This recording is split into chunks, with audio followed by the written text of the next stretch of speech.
റിയാസ് മൗലവി വധക്കേസിൽ അപ്പീൽ പോകാൻ സർക്കാർ. ഇതുമായി ബന്ധപ്പെട്ട് അഡ്വക്കേറ്റ് ജനറലിന് സർക്കാർ നിർദ്ദേശം നൽകി. എത്രയും വേഗം തുടർ നിയമ നടപടി സ്വീകരിക്കാനാണ് നിർദ്ദേശം. കഴിഞ്ഞ ദിവസമാണ് 3 പ്രതികളെയും വെറുതെ വിട്ടുകൊണ്ട് വിചാരണ കോടതി വിധി ഉണ്ടായത്. 2017 മാർച്ച് 20-നാണ് മദ്രസ അധ്യാപകനായ റിയാസ് മൗലവി കൊല്ലപ്പെട്ടത്. സംഭവത്തിന്റെ 3-ാം നാൾ പ്രതികളായ 3 RSS പ്രവർത്തകരെയും പിടികൂടി വർഗീയ സംഘർഷമുണ്ടാക്കൽ കുറ്റം ചുമത്തിയിരുന്നു.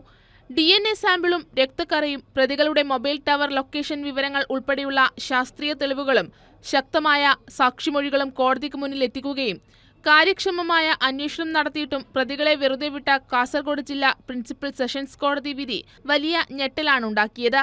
ഈ സംഭവത്തിലാണ് ഇപ്പോൾ സംസ്ഥാന സർക്കാർ അപ്പീൽ പോകാൻ തീരുമാനിച്ചത്. തുടർ നിയമ നടപടികൾക്ക് അഡ്വക്കേറ്റ് ജനറലിനെ ചുമതലപ്പെടുത്തി. അതിവേഗം അപ്പീൽ നൽകാനാണ് നിർദ്ദേശം. RSS പ്രവർത്തകരായ കേളുഗുഡ്ഡയിലെ അജേഷ് എന്ന അപ്പു, നിതിൻ കുമാർ, കേളുഗുഡ്ഡെ ഗംഗൈ റോഡിലെ അഖിലേഷ് എന്ന അഖിൽ എന്നിവരെയാണ് കാസർഗോഡ് ജില്ലാ സെഷൻസ് കോടതി കുറ്റം തെളിയിക്കാനായില്ലെന്നു പറഞ്ഞ് വെറുതെ വിട്ടത്. രാഷ്ട്രീയ ലാക്കോടെ കോടതി വിധിയെ സമീപിച്ച പ്രതിപക്ഷത്തിനെതിരെ കുടുംബവും ആക്ഷൻ കമ്മിറ്റി ഭാരവാഹികളും രംഗത്ത് വന്നിരുന്നു.